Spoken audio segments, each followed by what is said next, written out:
Quem intentará acusação contra os eleitos de Deus? Essa é uma pergunta incrível que o apóstolo Paulo lança para nós.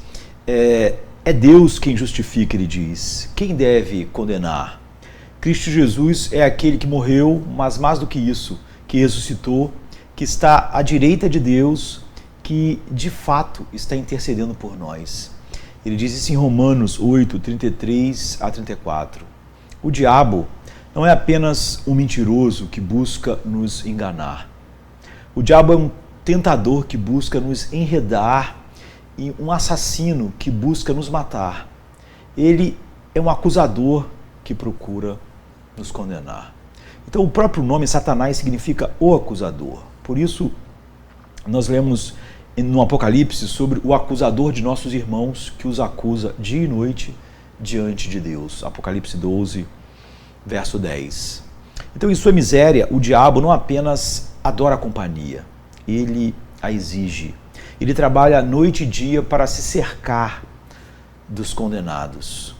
E por aqueles a quem ele não pode condenar, porque estão em Cristo, foram dados pelo Pai a Cristo na eternidade, ele trabalha ainda assim noite e dia para destruir sua paz espiritual. Então não importa o quanto esses santos odeiem seus pecados e desejem agradar a Deus, o diabo se esforçará para apagar a luz do favor de Deus à vista deles. Ele os encontrará à meia-noite com visões da ira de Deus. Ele os enviará profundamente para dentro de si mesmos para examinar cada motivo e sentimento. Ele vai sussurrar ao lado de todas as promessas de Deus, mas isso realmente se aplica a um pecador como você? Ele vai dizer. Cada promessa ele vai dizer para você. Isso se aplica realmente a uma pessoa como você, a um pecador como você? Então nossa única segurança nesses momentos é erguer os olhos novamente para o Deus que justifica, lembrando que Cristo Jesus é aquele que morreu, mais do que isso, diz Paulo, mas que também ressuscitou, que está à destra de Deus, que de fato está intercedendo por nós. Então Cristo morreu, Cristo ressuscitou, Cristo está intercedendo.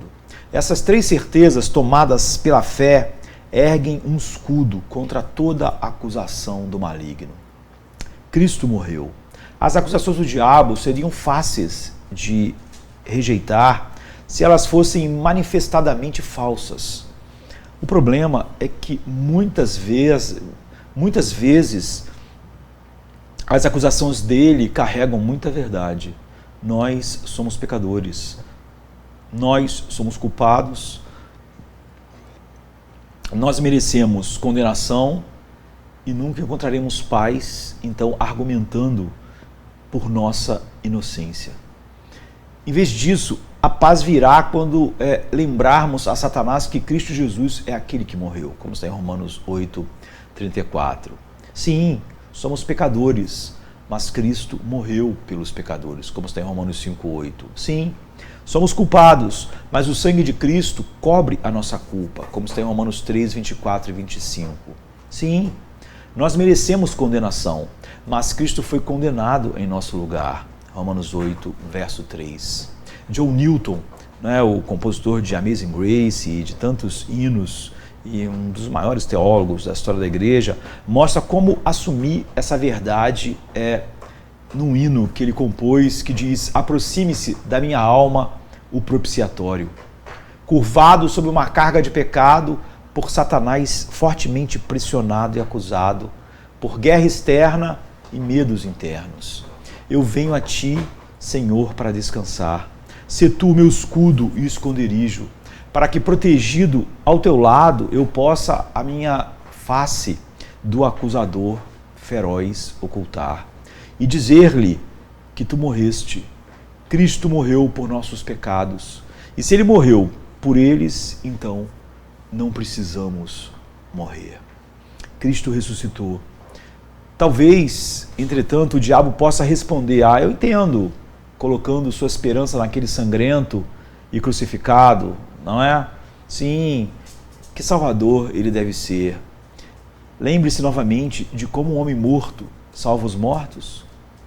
Ele pode trazer coisas assim. Mas o Salvador que morreu por nós não está morto. Ele é Cristo Jesus que foi ressuscitado, Romanos 8,34. É por isso que Paulo coloca aqui, que foi morto e ressuscitou.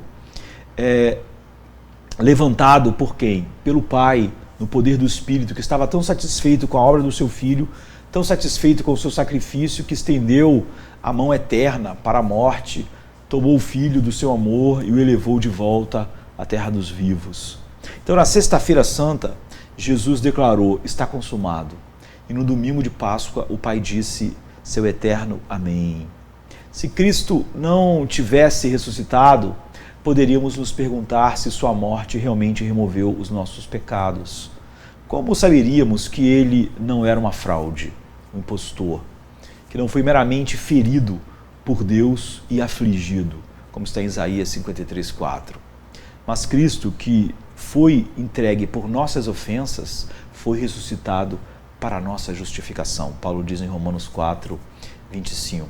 Portanto, se nos perguntarmos se a morte de Cristo foi suficiente para nos salvar, até mesmo nós, o pior dos pecadores, não importa o quão culpados nos sintamos, precisamos olhar para o seu túmulo vazio. E ele é o Cristo que intercede. Às vezes, mesmo depois de relembrar a morte e a ressurreição de Jesus, as dúvidas ainda obscurecem nossa segurança e descanso. Um vago sentimento de condenação ainda se apega a nós, e a redenção que Cristo conquistou no passado parece desconectada da culpa que nós sentimos tão presente, ou no presente.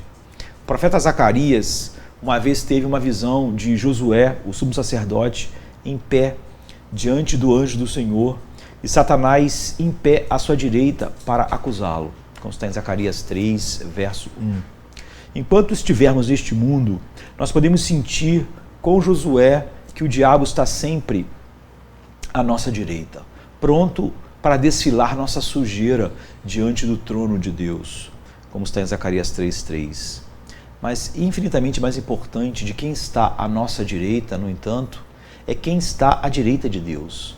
Paulo diz, Cristo Jesus é o único que está à direita de Deus, ele na verdade intercede por nós, no verso 34. À nossa direita está o nosso acusador, mas à direita de Deus está o nosso advogado.